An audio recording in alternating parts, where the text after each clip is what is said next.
جنبش مصاف تقدیم می‌کند.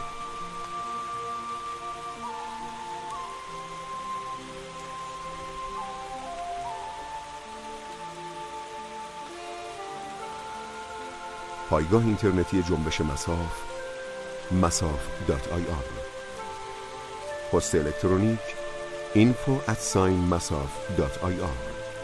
سامانه پیام کوتاه 2313 اللهم صل علی فاطمه بعدیها و بعلها و بنیها و سر المستودع فیها و عدد ما احاط به علمک.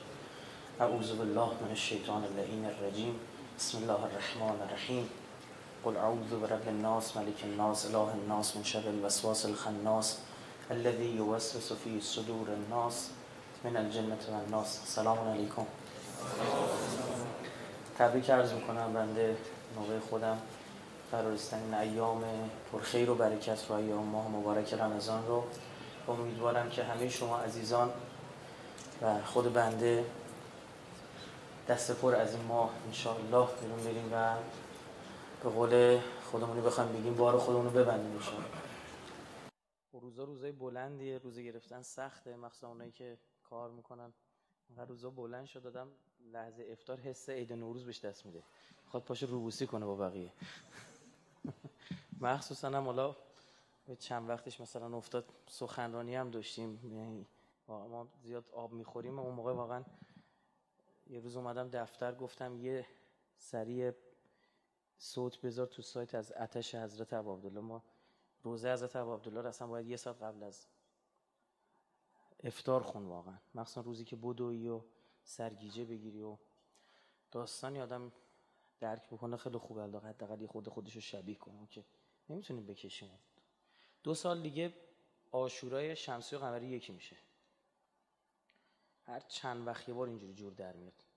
1395 من با نرم افزار زدم دیدم عاشورای شمسی و قمری یکی میشه. حالا من خودم گفتم اگه بشه آدم اونجا باشه شاید یه خورده آب و هوایی هم بیشتر بتونه درک بکنه. و البته بدعتی نشه پس فردا درست کنن عاشورای شمسی هم درست شه. نه، منظورم این نیست. برای درک اون گرما توی سرزمین عراق، تو اون آب و هوای شرجی که رفتن بهتر میره.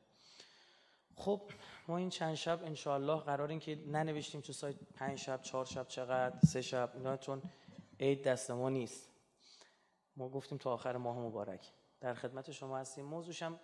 موضوع که خیلی با ما تماس گرفتن و میخواستن و این بحث که آقا ما چجوری جلو گناه کردن رو بگیریم. ما گناه دوست نداریم بکنیم خودش. هیچ بچه مسلمان، هیچ محب اهل بیتی دوست نداره گناه کنه. اصلا بذار من چیزی به شما بگم، حتی غیر مسلماناشم دوست ندارن گناه کنن چون با فطرتشون گناه کردن سازگار نیست. اما ما اراده ترک گناه ظاهرا نداریم. گناه میکنیم، شاکی میشیم از دست خودمون، گریه میکنیم، اشک میریزیم، خدای ببخشید، دنبال همین ماها میگردیم خودمون رو تطهیر کنیم، پاک کنیم. اما واقعا راه داره. مبنای بندم تو این چند شب، اول از همه که میدونی همونطور که سخنرانی حقیر هستش، قرآن و سیره اهل بیت ثقله. و خب ما به عنوان یه مسلمان همونطور که وظیفه‌مونه باید پیگیر مسائل اخلاقی بشیم. من از 2 استاد اخلاق بهره میبرم. خدمت این بزرگوارانم میرسم. یه سری نسخه ها دارن، یه سری نکات دارن که این نکات واقعا نکات ارزنده‌ایه. خب اینا رو من یادداشت برداشتم، نوشتم، مثال های خوب براش پیدا کردم، مصداق های پیدا کردم.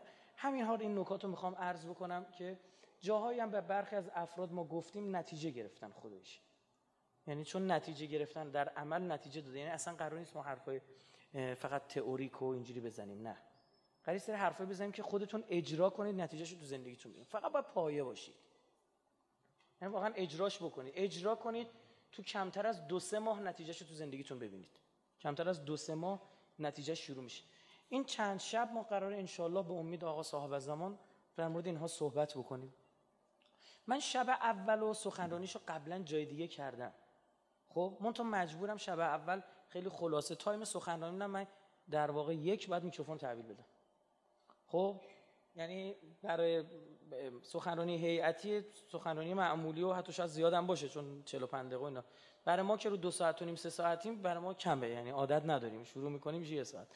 خب حالا نکتهش اینه که این چند شب سریالیه و در واقع پشت سر هم. ببینید خب گناه اون چی که با عنوان اسامی مختلفی هم باز با هم تفاوت داره، حالا بیشتر صحبت خواهیم که شب آینده، مثل اثم، ذنب، اینا میشناسید و ما دوست نداریم کار رو انجام بدیم. در حقیقت یک نافرمانی آشکار در مقابل خداست. انسان جایز الخطا نیست، این اشتباهه. انسان ممکن الخطاست، اصلا انسان جایز نیست خطا کنه. یه جایی میگن جایز الخطا، این که مثلا مجاز خطا کنه، بی خود کرده. بعضی از ما هم توهم داریم یه خطایی که نمی‌کنیم انتظار داریم مثلا همین الان از آسمون یا یک فرشته بیاد روی زمین و مثلا یه کفشامون جلو پامون جفت بشه. مثلا این توهم و تخیله. مثل یه راننده خلافکاری میمونیم ما که به گند کشیدیم کل جاده رو، بعد چند روز تصمیم گرفتیم کمربند ایمنیمون رو ببندیم، اما کماکان 200 تا میریم ما، با گوشی صحبت میکنیم ما، دستی میکشیم ما. اینا هست چون فعلا کمربند رو داریم میبندیم، انتظار داریم که همه پلیسا برن تو رکوع در مقابل ما تو جاده. و توهمه. اینا رو باید از تو توهمات بیاید بیرون.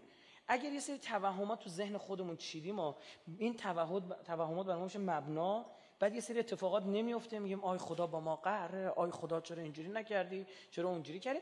بعد اینو بذاری کنار، یه سری مباحث عرفان‌های نظری که ماشاءالله داره بیان میشه و جاش هم اصلا تو کشور ما خالی نیست، خیلی زیادیش هم داریم، عرفان عملی خیلی کمه. این تشنه میکنه طرفو، اما در عمل راهکاری نیست. تشنه شده در عمل هم راهکاری نیست و از جوب آب میخوره. میاد آقا عرفان اینجوری، سید علی قاضی بزرگ تبایی آقا 2 رکعت نماز بخون، اومدن دیدن قش کرده، چشماش سیاهیش معلوم نیست، سفیدیش دیده میشه. عجب چیکار میکرد آقا؟ آقای قاضی نماز میخونده اینجوری، آیه خدمت شما از حضرت آیت الله بهجت اینجوری بوده، آیه نخودکی اسمانه اونطور بوده. اینا رو میشنوی و بعد انتظار داری تو هم یوهایی میفتی توی فازی و یک سیستمی درست بکنی و بعد میری تو دیوار هیچ چی هم اتفاق نمیفته، به کل شک میکنی. نه عزیزم، آیه قاضی 20 خورده سال فقط نگین زیر زبونش گذاشت که حرف لغو نزنه. 20 خورده سال زیر زبونش سنگ نگین عقیق گذاشت، هر موقع می‌خواست یه حرف بی خودی بزنه که جاش نبود، همین مزخرفاتی که ما میگیم بیکام، کسی اصلا از اون سوال نپرسه حرف میزنه. میشه غیبت، میشه خودشیرینی، میشه اطلاعات لو دادن، میشه هزار جور. بیکام بشین ساکت بشین. برای اینکه خودم میگم واقعا اینکه حقارت شخصیتی داریم دیگه. آقا راجع به این مسئله من نظریه بدم، همونجاست دیگه دقیقاً آرومش کنی تو جمع. خب آقای قاضی هر موقع حرفی بزنی که من برای چی باید این حرفو بزنم؟ تو ازم سوال نپرسم، من چرا بی فشارش میداد؟ حالا یه سوال، ما جایزیم بریم این کارو بکنیم دیگه؟ نه خیر، اینم نیست. اشتباه نکن، همینه دیگه. این فرمول برای آقای قاضی بوده، تو فرمول خاص خودتو داری. همین چی شو؟ شما فرمول خاص خودتو داری. تو برعکس بهترین دکتر خودتی. قرآن اهل بیت بهت میگن مریضیا رو دیدی، آقا یه نفر هستش میگه آقا بیا فلان بخور، میگه نه آقا من بعد از فلان غذا به همون غذا رو میخورم حالم بد میشه. دکتر خودشه. تو اون جمع افطاری دادن 20 نفر هیچیشون نمیشه، این یه نفر براش ضرر داره. اینا رو باید پیدا کنی و میدونید همتون اون گیر و گورای زندگیتون رو میدونید، اون گره ها رو میشناسید، بعد خوب استفاده کنید. شیطان هم کارش ارائه گناهه.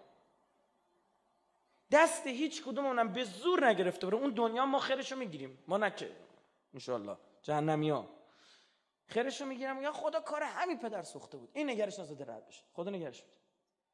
میگه خب بگو، میگه من دست کدومتون رو به زور گرفتم؟ نه یکیتون باشه میگه آقا خیر منو بیا بریم زنا کنیم، بیا بریم. دروغ اگه نگی من با این کل تو شلیک میکنم تو مخت. میگه پیغمبرش اومد به تو گفت بیا تو این راه، منم گفتم بیا تو این راه. حرف منو گفت میخواست بره پیغمبر رو گوش کنه. تازه من از این براءت میجویم، خیلی احمقه. آتیش میگیره آدم. اینی اخاف من الله رب العالمین، من تازه خودم از خدا میترسم. این حرفای مکالمه این قرآن آورده. میگه من خودم از خدا میچزم، بعد تازه به اینم من فاصله بدید خدا اینو بکشید شما. بعد جونورم طبقه 4 میسوزوننش تو جهنم. یعنی 3 طبقه هست که بدتر از اینن. اونن که شیطون رو رد کردن، شیطون رو درس میدن. شیطون بدبخت 4 تا راهکار اینا داره یاد میده، بعد دیگه بعضی اصلا یاد میگیرن اوستا میشن. یه بابایی رو گفتم دیگه داشت گناه عجیب غریبی میکرد. بعد حالا دیگه گناهش نمیشه گفت. آره گناه عجیب غریبی، گناهش که تماشا کاری که تماشا گفت شیطون لعنت، من گفت بر پدرت لعنت، بر رب جد آبادت لعنت. من 1000 سال فکر میکردم چیزی به مخم نمیرسید، تو اینا کجا در آوردی اینو گناه کردن؟ ما آدم و عقل اونش جنا بیشتره از شیاطین. شیاطین جنی عقل انسان بیشتره. خب اونا تجربه دارن چون عمر زیاد دارن. مثلا شیطان تا یکی مثل شما رو میبینه میگه عجب، یه علیه السلام 1200 سال پیش بابایی بود این همین بود کله پاش کردم، یادمه برای اون این کارو کردم، برای همین جواب میده. اخلاقش این همونه. کیس آشناس، پروندهشو قبلا داریم. اینجوریه، اونا تجربه دارن. وگرنه علم ما، عقل ما اینا بیشتره انسان. و علم الانسان ما لم یعلم و علم الآدم اسماء کلها. مثلا تو اون سوال جواب این جن‌ها، فرشته‌ها، این جنی که رفته قاطی شده بود نتونستن جواب بدن. ما قراره رو این راهکارا هم کار کنیم. یه چیز عجیب غریبی که حالا تو این کتاب شریف ما واضح آمده اما تو ترجمه ها در نمیاد، ایراد زبان غیر عربه. میخواد فارسی باشه، ترکی باشه، انگلیسی باشه، اسپانیایی باشه، زبان نمون بورکینافاسو باشه، فرقی نمیکنه. در مقابل زبان عربی ما چیز داریم، مشکلات داریم. الان شیطان تو قرآن 20 مدل به ما حمله میکنه. بعد همه رو نوشتیم فریفت و کشت خودتون. فریفتم شد. آقا اسرائیل به غزه حمله کرد. و چه جور حمله ای بود؟ حمله کرد. موشکم حمله کرد، میگه حمله کرد. تک‌تیراندازاش رفتن، میگه حمله کرد. نمیدونم با هواپیما رفته زده، میگه حمله کرد. نیروی زمینیش رفته گرفته، میگه حمله کرد. بابا من نمیتونم اصلا، باید بفهمم چه جور حمله کرد. برای اون تک‌تیرانداز بذارم، برای اون پهپاداش دوش پرتاب بذارم، برای جلو موشکش موشک بزنم، تا نفهمی نوع حمله چه جوری میخواد جلوگیری کنی. افغانستان نیرو دریایی داره؟ آره یا نه؟ دریاش کجا بوده داشته باشه؟ مثلا حمله دریایی ممکنه بشه به افغانستان، بره سرمایه گذاری کنه رو نیروی دریایی. نشدنیه. مغولستان نیرو دریایی داره؟ نداره دیگه، ما داریم. چرا؟ چون دریا داریم دیگه، چیز واضحیه. ما حالا اینطور که دریا رو میشناسیم چون جلوی چشمونه، خودمون نمیشناسیم، اون جونور هم نمیشناسیم. این میشه گناه میکنه. این جلسه اول من مدلایی که این جونور به ما حمله میکنه، این جونور تو صحبت‌های بنده تو این 4 شبی که خدمت شما هستم یعنی شیطون عمدتاً، مگه اینکه عکسش باشه اونم توضیح میدم. این جونور به ما حمله میکنه، اینو باید ما خدمت شما عرض بکنم. ما نکاش از قرآن در آوردم و خدمتتون عارض میشم. پس بفهمید یه شیطان حمله میکنه، مدل‌های مختلف داره. بعد تو خودت تشخیص میدی، میگه این حمله هوایی بود، ای بازی خوردم. آقا چیکار کنیم؟ نیرو دریاییمون رو قوی کنیم. یه حمله هوایی بهت کرده، بابا تو کجای کاری؟ میگه پدافند موشکیمون رو باید قوی کنیم، پدافند موشکی ضد هوایی و از این داستانا. میگه این اصلا داخل بود، این حمله از داخل بود، چریکاش اومدن تو. پیش میره دیگه، حملهش به یه جایی میرسه که اصلا خدا فوشای بد داده. حالا من میگم، خب بعضی به ما گیر میدن میگن تو صحبتات یکی میگفت برگشتی گفتی الاغ. گفتم خب خدا تو قرآن میگه مثلا الذین حملوا التوراة کمثل الحمار، اونه که تورات حمل میکنن میبرن با خودشون اما عملش نمیکنن مثل الاغ. حالا من چه میدونم، شاید الاغ دنیا شاکی بشه که به بعضیا ما بگیم الاغ. خب اینا که قرآن خدا تو قرآن میگه یا سگ به بلعم با اورا میگه. اینا فوشه قرآنیه، ناراحت نشین.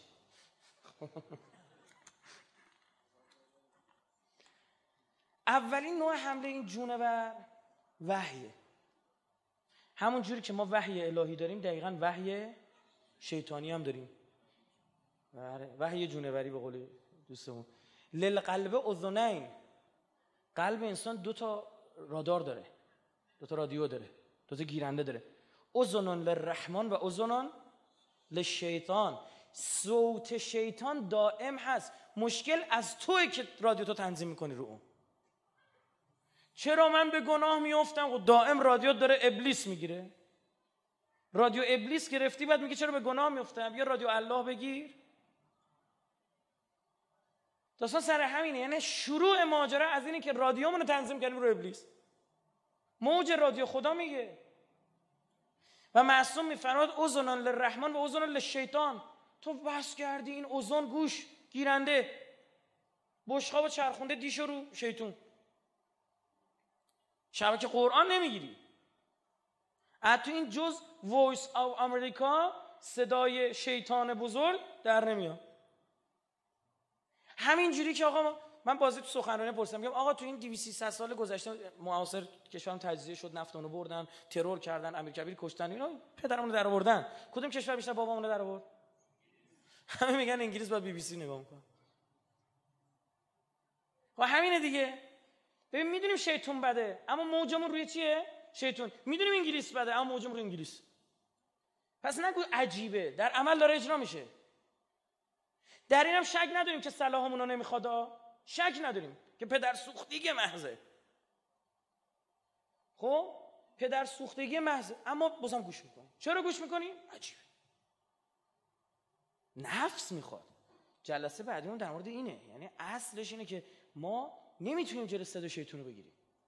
اون آقا صاحب زمان یاد خفش میکنه، کله رو میندازه اون طرف، تموم. خب دیگه اصلا صدای شیطانی رو زمین نیست.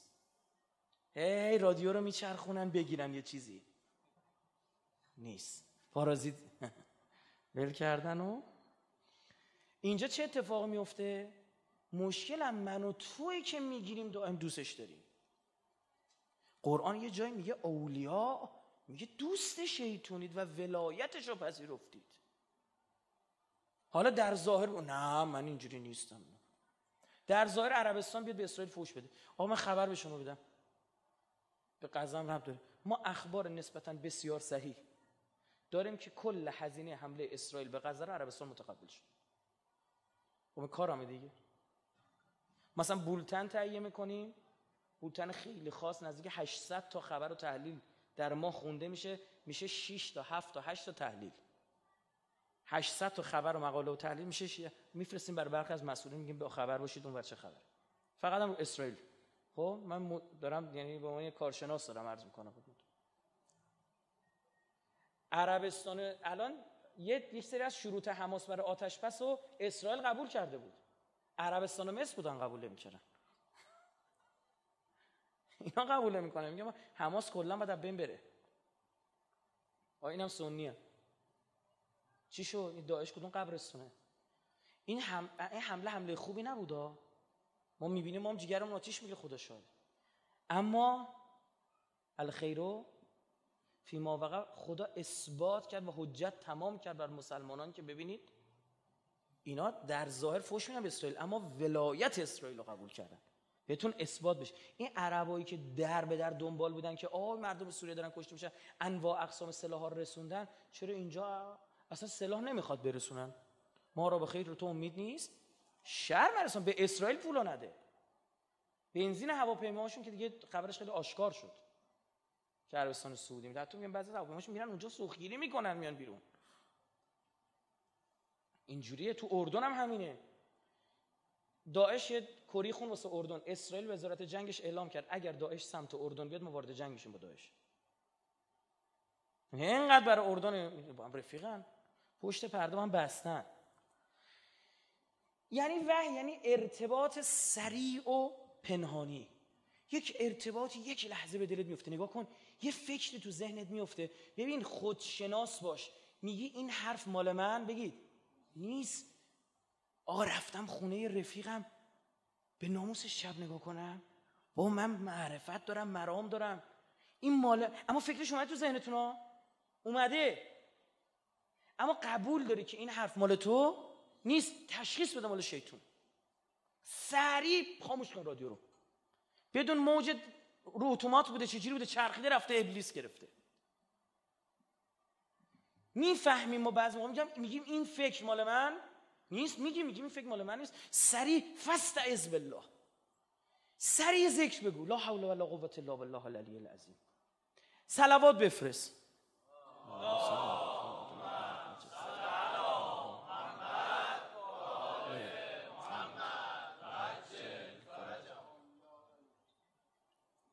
آره اینا واقعا اثرگذاره ها.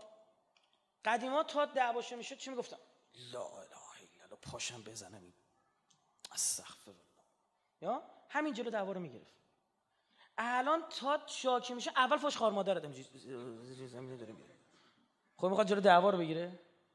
این تشدید کننده و آمر بر دعواست. فاستعذ بالله. سریع میدونی باید چیکار کنی؟ باید بری پناهنده سیاسی شی. این قدیما تو همین مملکت خودم اینجوری بود، تا یه دعوایی میشد اونا که خود فروخته بودن این وقت سفارت روسا و تو سفارت انگلیسا میرفتن سریع اونجا جزئی از خاکشون میشد، میگفتن آقا این روسا انگلیس هم قوی ان، نظامی کسی جرئت نمیکنه بهشون حمله کنه. میرفتن پناهنده سیاسی میشدن. الان جای جنگ در میگیره میرن توی مقرهای سازمان ملل، میرن سریع میگه اینجا رو نمیزنن. سریع پناهندگی فقط به دامان الهی، به درگاه مقدس حق تعالی. بریم بسم الله. خدای من اومدم، من میترسم خدای از این، من بدون تو جلوی این جونور نمیتونم در بیفتم، فقط تویی، فقط جز تو کیو دارم من. این شب همیناست.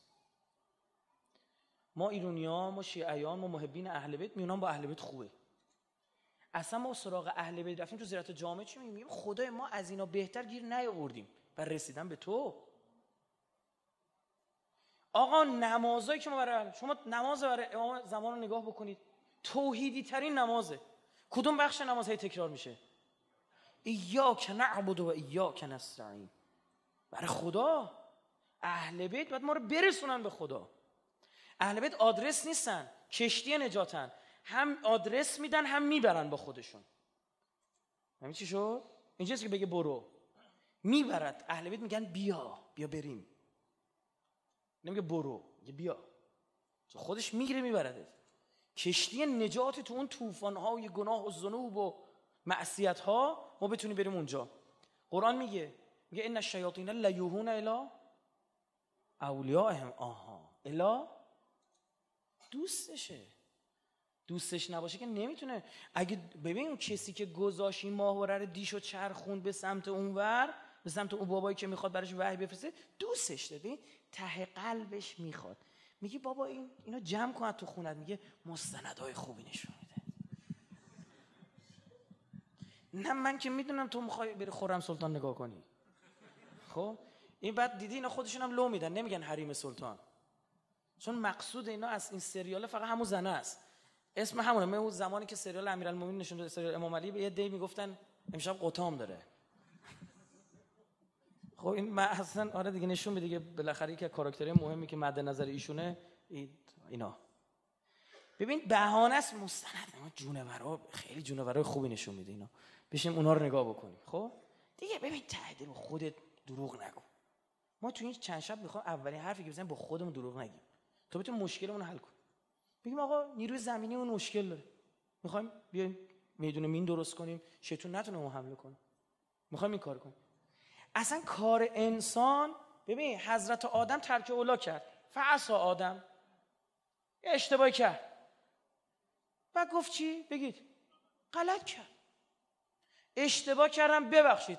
فتلقى آدم من ربه کلمات فتاب علیه انه هو التواب الرحیم. بعد خدا بهش فرمود راه رسیدن به منم همینی که بهت میگم. کنز الاموال متقی هندی اهل سنت، درالمنصور جلال الدین سیوطی اهل سنت، مستدرک حاکم نیشابوری اهل سنت میگه او کلمات الله این بود: الله یا حمید به حق محمد، یا عالی به حق علی، یا فاطر به حق فاطمه، یا محسن به حق الحسن، یا قدیم الاحسان به حق الحسین. گفت راه رسیدنم بهمون نشون بده، میگه از این مسیر، اما بیا سمت من. میگه فتاب علی انه هو التواب الرحیم. آدمی که تا دیروز آدم شد، آدم تعلیم دیده بود اما تربیت نه. به خاطر همین خدا میگه فتلقى آدم من ربه، میگه رب مربیش تربیت گرفت. ما تو این حمله ها میخوایم خودمون چیکار کنیم؟ بروز بکنیم. آقا شما یه مربی فوتبالی میبینی هی داری گل میخوری، دفاع قدشون کوتاهه، هی سانس میکنن گل میخوری، دو تا دفاع قد بلند میفرستی. مربی تیمتو تربیت کردی، ترمیمش کردی، شیطان حمله کرد یه بار خوردی، عیبی نداره. خدا میگه عیبی نداره، راه برگشت بازه، 3 تا تعویضم نیست. من ارحم الراحمینم، من بخشندم، نه 3 تا تعویض. تا میتونی تعویض کن اما تیمتو محکم ببند. درست شد؟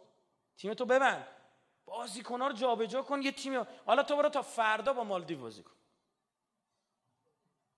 17 تا عجب تیمی داریم ما، مثلا عشق میکنه یارو دیگه. این دروازه‌بان ما حوصله‌اش سر رفته بود، توپ نمیومد این که. بعد همون سال اینا با آسرون بود، با کجا بازی کردن 5 تا 7 تا چقدر خوردن، سوراخ شدن. خب برای چی؟ دشمن خدا گوشه قدر. خب برای اینکه ضعف‌های ما با وجود ابلیس چی میشه؟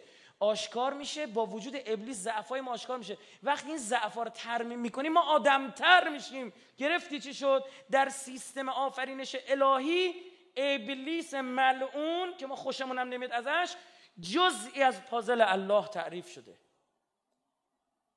ابلیس فرصت میتونه باشه حتی برای مؤمن. بگه من خودم متوجه نبودم ایراداتم کجاست، این به من، این ملعون به من مشخص کرد. آقا سریع حمله زمینی شده، عیب نره درست کن، دیوارای دفاعی رو درست کن، میچینه دیگه حمله نمیشه. آقا من میبینم من شهوت دارم به گناه کشیده میشم، تشخیصش سخت نیست. میفهمم من سخنرانو غرور میگیره، تشخیصش برای خودم میفهمم. آقا یه نفر میبینه آقا داره توی این کاری که هست، توی این برهه از زندگیش، توی این جایی که هست داره به گناه افتاده میشه. برای چی؟ سر مثلا همکار خانومی که داره حمله رو تشخیص داده، نمیخواد اینو بیاد، حمله رو دوست داره، حمله رو دوست داره. میگه ان الشیاطین لیوحون الی اولیائهم، میگه این ولایت ابلیس اصلا پذیرفت، خوشش میاد. حالا به زبونم نمیاره، خدایا توف این ورانور میکنه، آره، اما دلش اونوره. کلا این ماجرا اینا دریابیم. وحی رادیو تو ببین، این بذار بهت بگم، رادیو تو خدا بذاری هم میاد پارازیت ول کنه، اون میاد کارو خودشو بکنه. تو باید دائم زرنگ بشی، حل هست بگین حمله جدید از کجا. حضرت آدم بعد از این ترک اولایی که کرد و توبه کرد، خدا یه لفظی براش استفاده کرده عالی 20. خدا بهش میگه ثم اجتباه، میگه آدم مجتبا شدی. مجتبا در زبان عربی یعنی معشوقه‌ای که 6 دنگ بخرنش. یعنی مقام حضرت آدم بعد از ترک اولا و توبه و ترمیم خودش بالاتر رفت از قبل از اون خطا. این خیلی جالبه ها. خدا میگه خطا کردی، جایز نبود خطا کنی، اما انجام دادی، فهمیدی ایرادت کجاست یا نه؟ حالا مارگزیده از چی میگن؟ آدم عاقل از یه سوراخ دوبار گزیده نمیشه، 6 دنگ بشه. آره من فهمیدم اینا کماندوهاش اومدن تو، بستم، به خدا بستم اونجا رو. سری میره جلوشو میگیره. جوون اومده من میگه من به گناه دارم کشیده میشم، دیگه نرفتم اینجا. باریکالله. من خودم میدونم، خودم میگم، با کسی دیگه هم کار ندارم. آقا من میدونم یه دوستی دارم برم باش بشینم، گناه لسانی به وقوع میپیونده، نمیرم پیشش. باور میکنی؟ هی در به در دنبال ما، زنگ بزن آقا بیا ببینیمت فلان اینجور چیزا. دوستش هم دارم رفیقمونه، اما میگم خودمو بیشتر دوست دارم. عشق بابا، اون دنیا کجا پیدا بشه؟ اون دنیا هیچ کیش نمیشناسه. حدیثاشو بخونم امشب زار میزنید. منتها تصمیم گرفتم زیاد از وحشت نگم، از مرحمت و اینا بگم. اما یه دونه فقط براتون بخونم. اون دنیا روایت داریم مثل تیر توی تیردون که تکون میخوره، یه چیزی میذاشتن تیر توی تیردون تکون نخوره، مثل فنر تو خشاب، اونجوری محشور میشی. یعنی جفا وایستادی، بغل دستت یکی جلوت، یکی پشت سرت، یکی این طرفم یکیه، نمیتونی بچرخی. بعد میگن آقا برید بیاد یک شلم شوربایی، بچت بغل دست راستت، میگه برو گور پدرت، اینقدر اوضاع خرابه، مادرتو نمیشناسی. خب بعد میگه آقا غیبت کردی از فلانی، بگرد پیداش کن حلالیت بگیر. یا خدا تو اون جمعیت 2000 سال دنبالش میگردی، بعد 2000 سال پیداش میکنی، میبینی 50 نفر خرش رو گرفتن، این خر 20 نفر رو گرفته، یه شیر تو شیریه، تو هم میری تو اون دعوا. حق الناس آقا رعایت کن، حق الناس رعایت کن که خدا حق الناس از شهید هم میگیره، چون عادل این خدا. من آدم خوب بودم شهید شدم، حالا رفتم مال یه نفر رو خوردم. حالا ما اعتقاد داریم هر کسی هم شهید نمیشه، حالا اشتباه نکنید از عرض بنده، اما یه کاری کردم بالاخره حق، ما نمیتونیم یه شهادمون حق الناس برگردشون نبوده، همین شهادت جنگ خودمون بوده. بعد چی میشه؟ خدا میگه واش حق الناس تو پس بده بیارو بشت. ما حق الله و حق النفس صاف بیارو بشت، اما حق الناس رو پس بده. یه سری شهدای معدود محدود داریم که خدا میگه با من ساکت شید. چقدر 300 تا ثواب. دعوا سر ثواب، این وعده پول میشه. اونجا بس ثوابای یارو تموم میشه، گناهاشونو میزنن رو گردن این. قد 300 تا گناه میذاره رو گردنش. نه اوضاع خراب میشه. خب اونجاست که میدونی چی میشه؟ اونجاست خدا میگه این با منه، این حساب شده است. یه عده محدود و معدودی از شهدا هستن که اونا اصلا اینا با کله میان تو بهش. خوشا به سعادتش. اونا مثلا یه کسی که دنیا میتونه به خیر زهیر رو بگیره و خیر وهب نصرانی رو بگیره بگه حق الناس، خدا میگه با من چند 300 400 بدین خفش کنید برو. اینجوریاست. حالا دارم خودمونی میگم. بعضیام آخه استاد ملا غلطگیر و اینجور چیزان به خدا قسم ما نمیدونیم، گفت از صهیونیستا بنالیم یا از اینا. خب آقا مثلا من یه سخنرانی کردم میگم که آقا خدا یه تیکه وجودشو در من و شما گذاشته و نفخت فیه من روحی. خب ما میدونیم که خدا یه تیکش نمیتونه جدا کنه بذاره. یعنی هر آدمی که ذره شعور داشته باشه و یا بفهمه صفات خدا رو شناخته باشه، میدونیم اون حس اون مطلب مد نظرم میگم بخشی از وجود خدا در تو به ودیعه گذاشته شده. ما همه وجودمون از خدا، دستمون خداست، نه فقط روح. مثلا روح با جسم در ارتباطه. بعد میگن نه اینا رائفی گفته خدا تیکه تیکه میشه، تیکه هاشو میذاره اینجوری. گیرن دیگه. بنده خدا رفیقی ما داریم روحانیه، رفت تو تلویزیون میگفت خوش به حال حضرت آدم، خوش به حال حضرت حوا که شوهرش آدم بود. خب خوش به حال حضرت حوا که شوهرش آدم بود، مادر شوهر نداشت، خواهر شوهر نداشت. اینا شوخیه دیگه. نگاه کردم تو اینترنت ورشه نقدی نوشتن، پناه بر خدا از این نقد که چه انسان احمق و ابله و نادان و کودن و تا آخر. کاندیدی بوده. خب میدونی کاندید یعنی احمق، کاندیدا یعنی نامزد انتخاباتی. کلی تلویزیون به اینا فوش میده، من دیدم تو ایام انتخابات، نمیفهمن. خب به انگلیسی. آره آدم نادان برش میشه. یعنی چی تنها کسی که شوهرش آدم بود؟ بعد اومده ماجرا چسبونه به اهل بیت. نعوذ بالله فلانی یعنی شوهرش آدم نبود، آدم احمقی. مثال یه شوخیه، یه برای یه مثال داره میزنه، شوخی میکنه، جو وارد. بعضی مریضن. خب اینا بازی نخورید پس ما حمله به اون صورت میگیره، قرار چیکار کنیم؟ حمله رو بشناسیم، دفعش کنیم. اگر حمله رو نشناسیم، عامل حمله رو نشناسیم، نوع حمله رو نشناسیم، گفتم حمله هوایی به اون صورت میگیره، زمینی هیچ فایده نداره. وسوسه مدل بعدیشه. وسوسه رو میشنوی خورده، حسش از وحی چیه؟ بیشتره. پشت این ستون احساس میکنی چیزی پیشنهادی برمیگردی اون طرف. اصلا حرف سین حرف راز حرف سره. اصلا این سر خودش سه داره. باز سکرت، موساد، امایسیس، سیاه، ساواک، حرف پیچیده‌ایه، حرف مرموزیه، حرف سین. خدا وقتی وسوسه رو میخواد یاد بده، خوب خوشگل شاهکار ادبی و واجارایی و آوایی قرآن. بسم الله الرحمن الرحیم. قل اعوذ برب الناس ملک الناس اله الناس من شر الوسواس الخناس الذی یوسوس فی صدور الناس من الجنة والناس. این چه بازی با سه میکنه همدن. شاهکار. ما هنوز روی این ابعاد تفسیر قرآن نتونستیم وارد شیم. نتونستیم دیگه. این چه شاهکار. حس وسوسه به دست میاد. یواشکی میاد صدایی میکنه ها. اصلا عامل ارتباط دیگه. سخن، اسپیک، سر و صدا، ترکا سس. میبینی اصلا این سه خیلی اینجوری تکرار میشه. حتی ما فارسی هم که میگیم صدا، یعنی اونو سین تلفظ میکنیم، میگیم صدا. سه سوت بری بیای. این حرف ناخودآگاه این از فطرتتون جوشش پیدا میکنه. خدا میگه این زبان شناسی، این زبانهای شما نشونه‌های منه، برید آقا بگردید، سرچ کنید. میبینیم با سه داره. گشتن و مخفیانه، این اصلا ارتباط عجیب غریبی باور کنید. خب اینا حالا بعد روزی آدم بیاد به اینا بحث بکنه مفصله. میگه ولقد خلقنا الانسان و نعلم ما توسوس نفسه.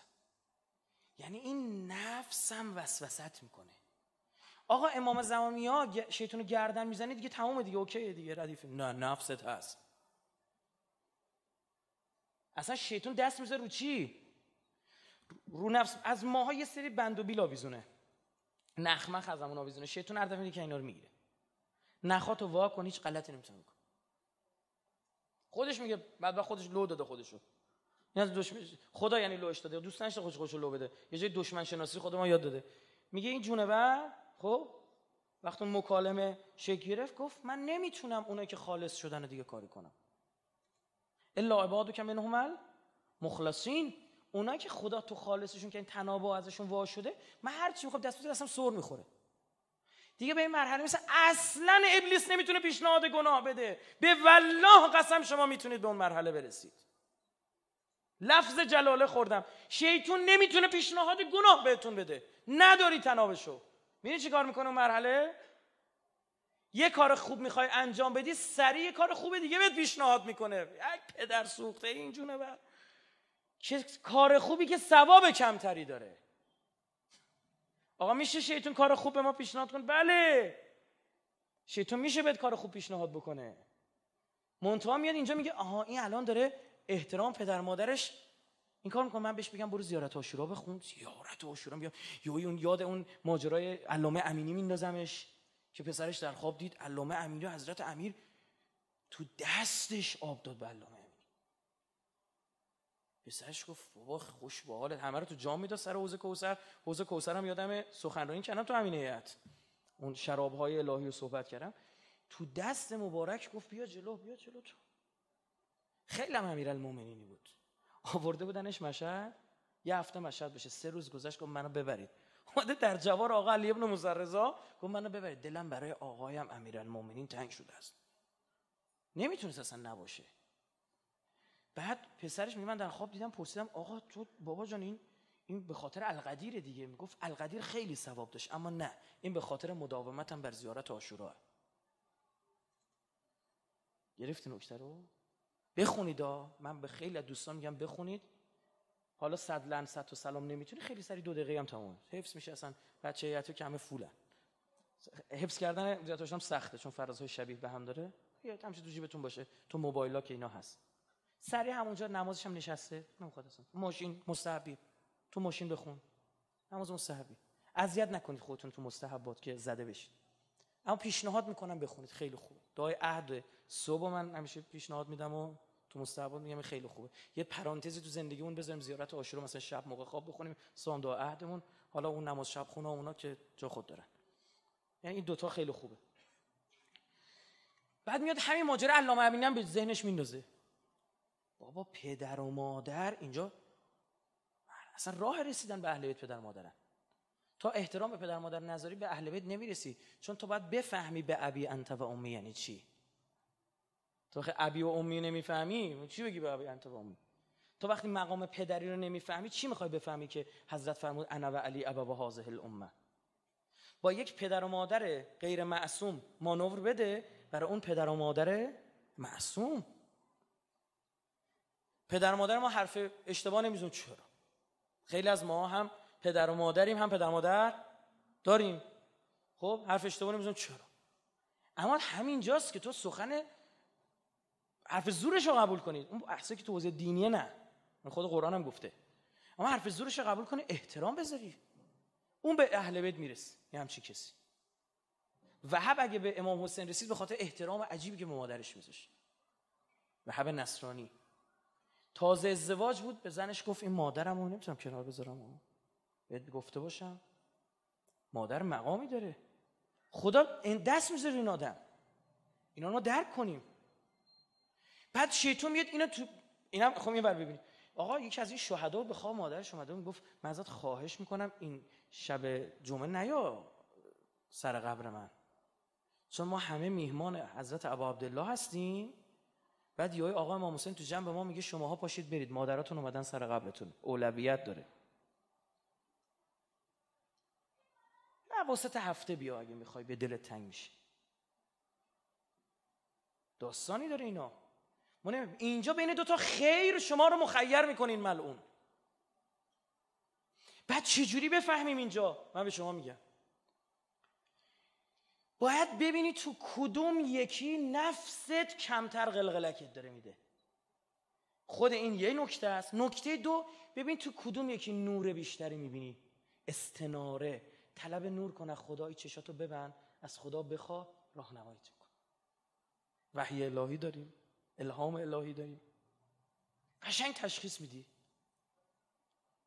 طرف نذر کرده بود 40 شب فلان عمل انجام بده، اگر انجام نده از اول باید دوباره انجام بده، توی ساعت خاصی هم باید انجام بده. همون شب 28 29 آخرا تقریبا بود، مهمون رسید، ای داده بیداد، چیکار کنم؟ مهمون حبیب خداست، باید برم مهمانداری کنم، از این ور بهش بگم نیم ساعت بشین نکنش بر بخوره. گفت عیبی نداره، یه شب دوباره میشیم 28 شب از اول انجام بده. چارین اومد به مهمون رسید و شب حضرت اون معصوم رو در خواب دید که نذر کرده بودن و گفت پذیرفته شد، برو دیگه نمیخواد ادامه بدی، 40 شب برات نوشتیم، درست‌ترین کارو کردی تو. ببین طلب نور یعنی چی؟ میخواستم مرادم این بود، یعنی این ملعون فکر نکنید چیزی ها یه برهه پیش میرسه دیگه چی؟ اصلا دیگه نمیتونه گناه دعوتت بکنه. به مرحله میرسی به والله خود شما میتونی برسی، نترس، قطعیه. اصلا کار شیطونه که از کارش استدلاله. ما امشب فکر نکنم وقت بکنیم جمع بکنیم، بخشش میفته در فردا. خب اونجا میگم که شیطون متزلزلت میکنه نتونی بری، نترس، برو جلو. ما علمامون نه معصومین، نه حضرت عباسمون، نه علی اکبرمون. علمامون به مرحله رسیدن گفتن ما فکر گناه هم نمی کنیم. به شیخ انصاری گفتن دیگه بابا خداییش حالا ما نمیگیم گناه نمی کنیم، دیگه فکر گناه که دیگه دست آدم نیست که، یه میاد تو ذهن، حالا ما گناه فکرش میدم و گناه نمی کنیم، جلو فکرمون وای میسیم. گفت تو به این تا حالا فکر کردی مدفوع خودتو بخوری؟ حالش به هم خوری رو بعدش من گفت ما اصلا نمیتونیم به این فکر کنیم. یعنی گناه عین اکل مدفوع میبینیم، یعنی خوردن مدفوع میبینیم. برای چی؟ برای اینکه گناه مثلا مدفوع و زشتیش آشکار شده. حضرت یوسف زشتی زلیخا رو دید، اون زشتی باطنیش آشکار شد. قرآن میگه این هم همت کرد بر او، اونورش هم میگه به خدا، میگه چی؟ همت به ها، پناه برد به خدا. زشتی درون خدا میگه ما کمکش کردیم، رحمت من شامل حالش شد، وگرنه یوسف هم چپ میکرد. تو اونجا رحمت خدا شامل حالش. آیه قرآنشو بخونید، خداست دستگیری میکنه. زشتی این عمل زلیخا رو دید، زشتی خیانت اینقدر برای این آدم بده اصلا نمیتونه ببینه. اینجوری باید برسیم، این زشتی رو میشه به وجود آورد. بله، یک طلبه‌ای بود، یه شیخ بود، فکر کنم شیخ احمد نامی بود، این خیلی خوشگل بود. اصلا مردم تو خیابون وایسن اینو نگاه میکنن، گفتن عجب آخوند خوشگلی. میدونید دیگه آجای تهرانی خدا بیامرز میرفتن مدرسهش، میخواستن درس حوزه برن، میگفتش که آخوند باید خوشگل باشه، یعنی تو دلبرو باشه، بالاخره اونم یک مطلبی ها. بعد این خیلی خوشگل بود. یک کسی تو کوک این رفته بود، هی به بهانه‌های مختلف پر و پای میپیچید، اینم پا نمیداد، میرفت مکتب درس میداد. یک روز این یه نقشه چید واسه این، نقشه چید و گفت آقا من مادرم مریضه، الان یه نامه‌ای هم از بچه‌مون رسیده، نمیدونم از کجا، نمیتونی بخونیم، اینم خیلی نگران و فلان، شما که مکتب میرید و سواد دارید بیاید اینو براش بخونید. این بنده خدا هم چی؟ بر احساس وظیفه و فلان، دشمن شناس خوبی نبوده، همینجا با 6 دون بشه. بیا تا در خونه بگی آقا 2 نفر دیگه هم با من بیان. چه ایرادی داره؟ 3-4 نفر به خودش ببره، جلو گناهو بگیرید. اجتنبوا من مواضع التهم، جایی که مورد تهمت قرار میگیرید چی؟ اجتناب کنید. گفت اجتنبوا من مواضع التهم، عاشق تو هم. خب ما خودمون در رو میبندیم با یه زن نامحرمی نشسته. خب اصلا تو باری کلا، تو اصلا پیغمبر اونجا نشستی، اون کسی که اونجا رد میشن چی میگن؟ هرچی شد. و یعنی این در رو برای چی بس؟ آدم مریض هستن اینجوریه. خب این رفت اون تو، یهو دید بله در رو بستن و گفتن مادرم سرکاری داستانش. گفت آره یا باید با من باشی یا جیغ و داد میندازم. گفت بس یه فرصتی به من بده. گفت برم دستشویی برم. رفت تو دستشویی، این تیغ چیزو برداشت، تیغی که قلمشو میتراشید برداشت، شروع کرد موهاشو کندن، تیکتی ابروهاشو کند، زخم درست کرد رو صورتش. اینجاها رو زد، خونی مالی. گفت مردشور این خوشگلی رو ببرم که خدا بخواد من تو دور کن. اینجاها رو زد، خون ریخت رو سر و کله و صورت و این. اومد بیرون، زنه کپ کرد، گفت برو گم شو بیرون. در مورد ابن سیرین همین نقل شده دیگه، شاید بزاز بود و آورد زنه کشوندش تو خونه، گفت بذار از خدا کمک خواست، خدا بهش وحی کرد، الهام کرد، به دلش انداخت، رفت توی دستشوی مدفوع خودش مارید به صورتش، گفت این الان از اون زنه بهتره برای من. مدفوع خودش مارید به صورتش. اومد بیرون، این دید حالش به هم خوبه، مرده شور ببره، پرتش کرد خونه بغل. اومد بیرون میگه از اونجا بود که من علم تعبیر خواب دادم. و اینجوریه، یعنی ما خودمونیم. اصلا ببین شیطان یه پیشنهاد دهنده بیشتر نیست، وسوسه میکنه، ایده میده. حالا در مورد اینو بازم صحبت میکنیم. اون وسوسه پس شد چی؟ اون صدای بسیار ضعیفی که شر میاره، معنیش میشه اینم باید به خدا پناه برد. تا میبینی این اتفاقات افتاده، از عامل گناه دوری کن. آقا جوون نشستی پا کامپیوتره، فلان فیلم مستهجن توشه، فیلتر شکن داری، میتونی بری تو فلان سایت فلان عکس رو ببینی، فلان فیلمو ببینی ها، میبینی اینجوریه، یهویی درشو ببند، در کامپیوتر لپتاپ درشو ببند، برو فاصله بگیر. تو خودت عامل اجرایی اون میشی. میدونی اگر تو خونه تنها باشی این اتفاق میفته، پل پشت سر خودتو برای گناه خراب کن. میدونی اگر کامپیوتر تو اتاق باشه، کسی بالا سرت نباشه، خراب کن، کامپیوتر بیار بذار بیرون. تو چش همه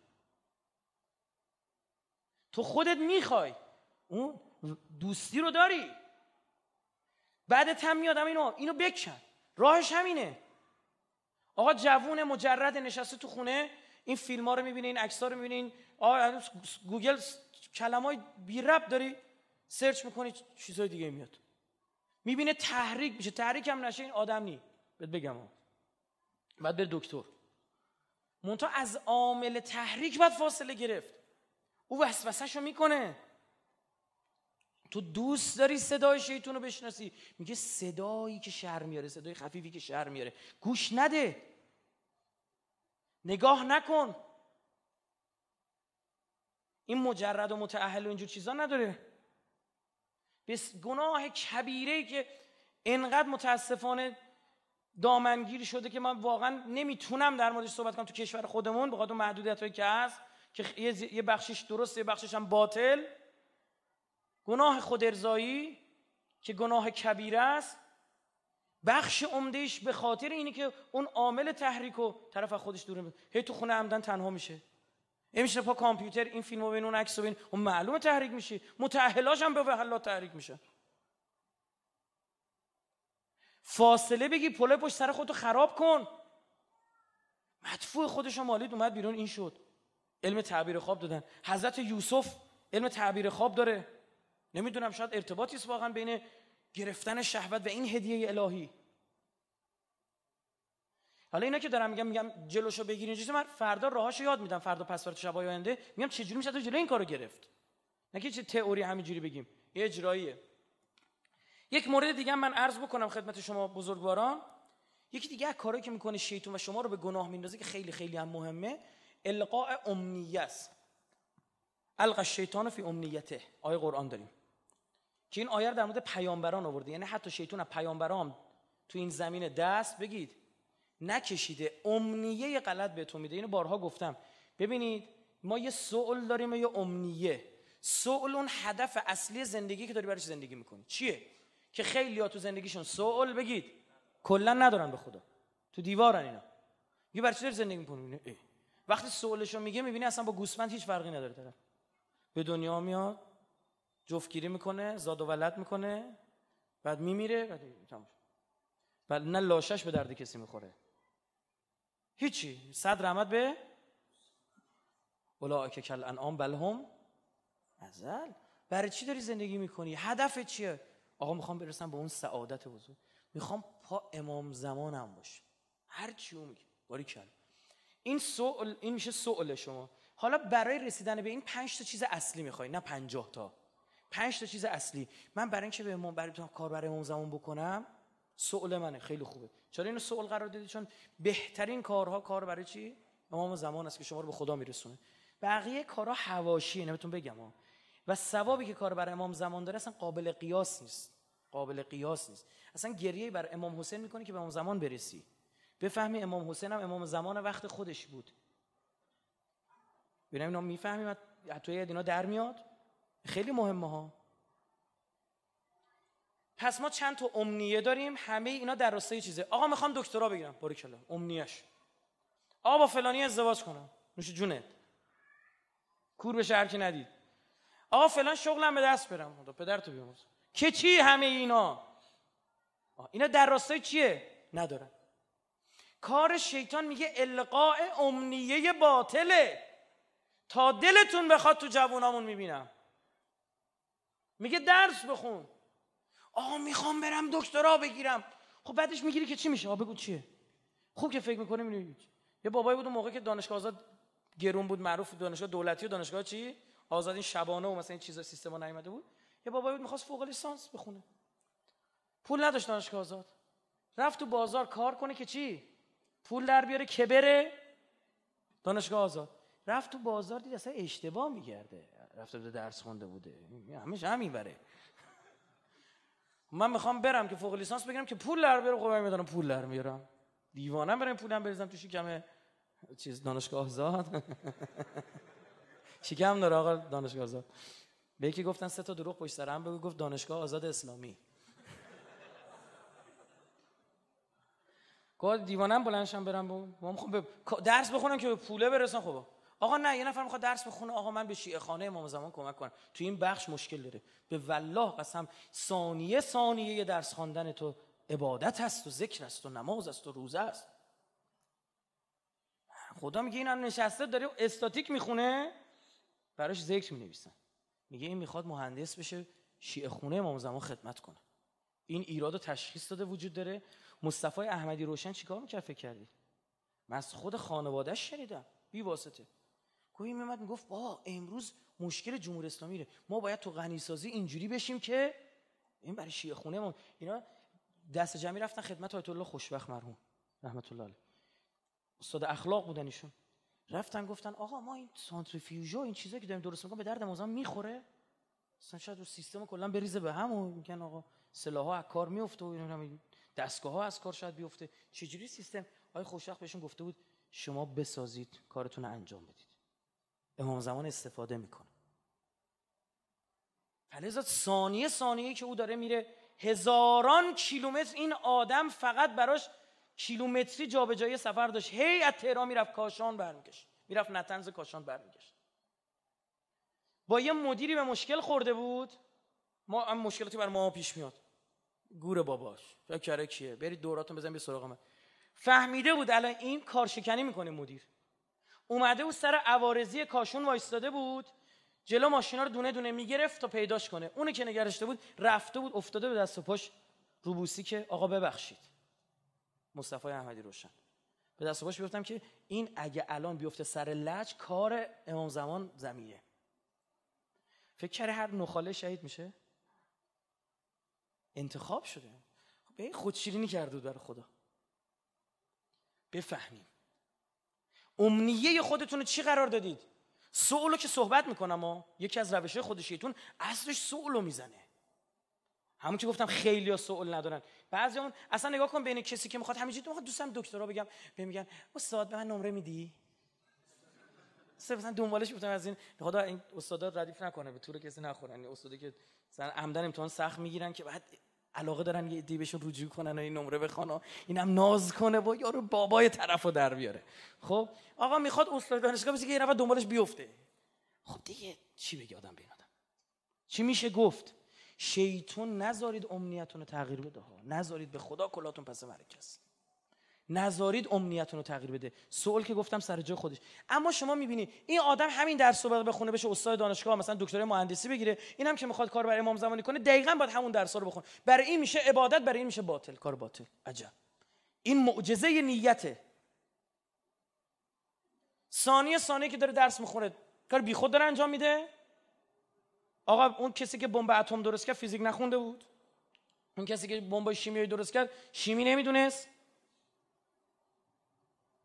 یه کسی هم میاد از همین علم شیمی برای دارو استفاده میکنه، برای داروسازی استفاده میکنه. باریکلا به او، مبارکش بشه، خدمت او. آقا پزشک سعودی رفته توی عراق خودشو منفجر کرد، به درک واصل شد. این طرف هم پزشک آلمانی مسلمان هم نیست، رفته تو غزه وایساده داره، تو این تصاویرم دیده میشه، هی رفته وایساده. میخوام هر دو تا یه درس خوندن. برای چی؟ پزشکی خوندم که چی؟ این که چیه؟ سوء الامنیه من و شما رو تشخیص میده. پس سوء اون اصلی است، گفتم بیشتر در مورد این صحبت خواهم کرد، اما امنیه هاتون رو بچینید تو زندگیتون.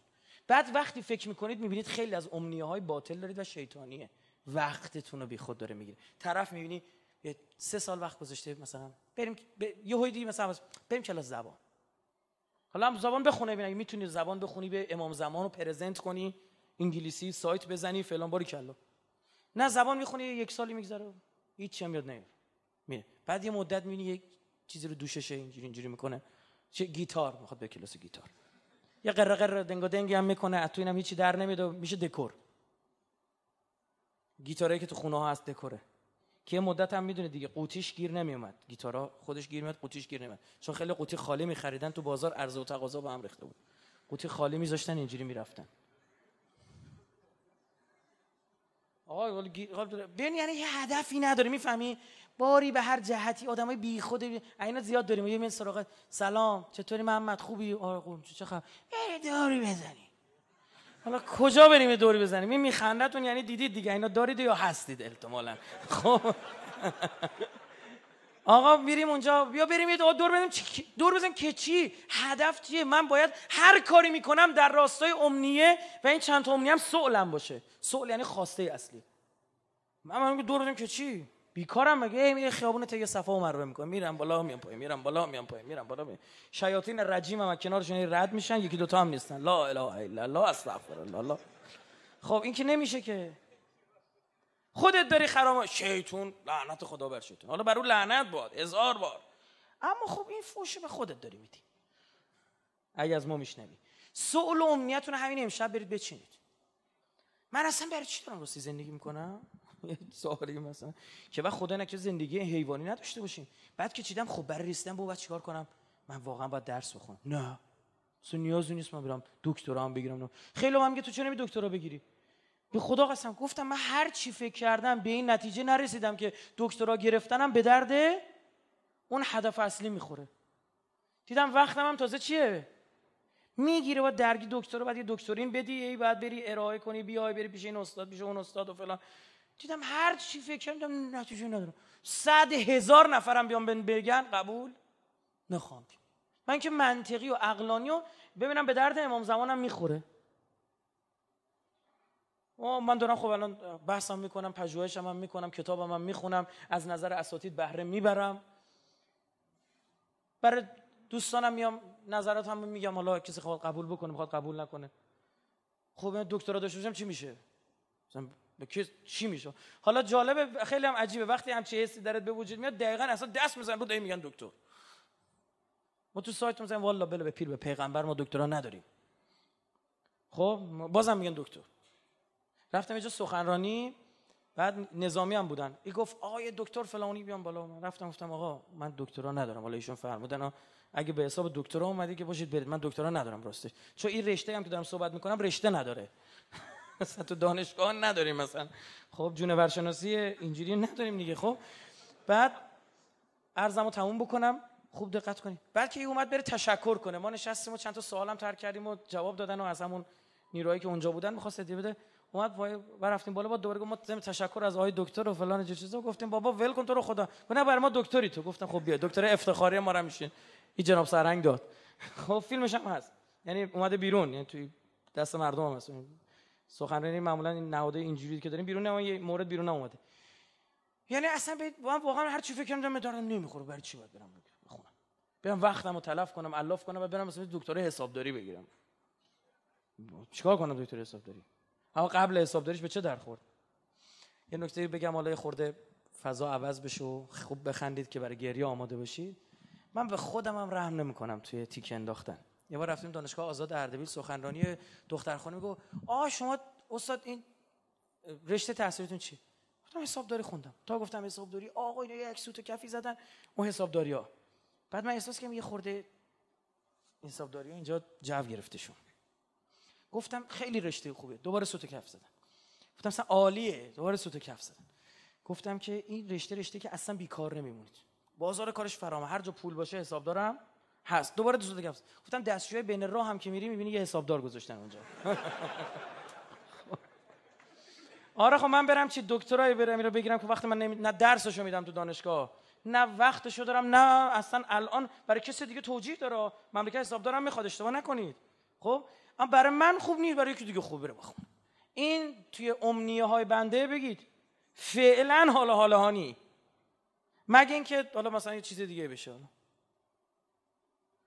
آقا تو کشور ما یه چیزای عوض میشه، مجبور میشه. حالا ما واقعا به چیزای سیاسی نگاه نمی‌کردیم از اول، مثلا بیای پست سیاسی خوشم هم نمیاد، مسئولیتش سنگینه. آقای قرائتی هم عامل موفقیتش همینه، یعنی به عنوان خطیب خودشو نگه داشت.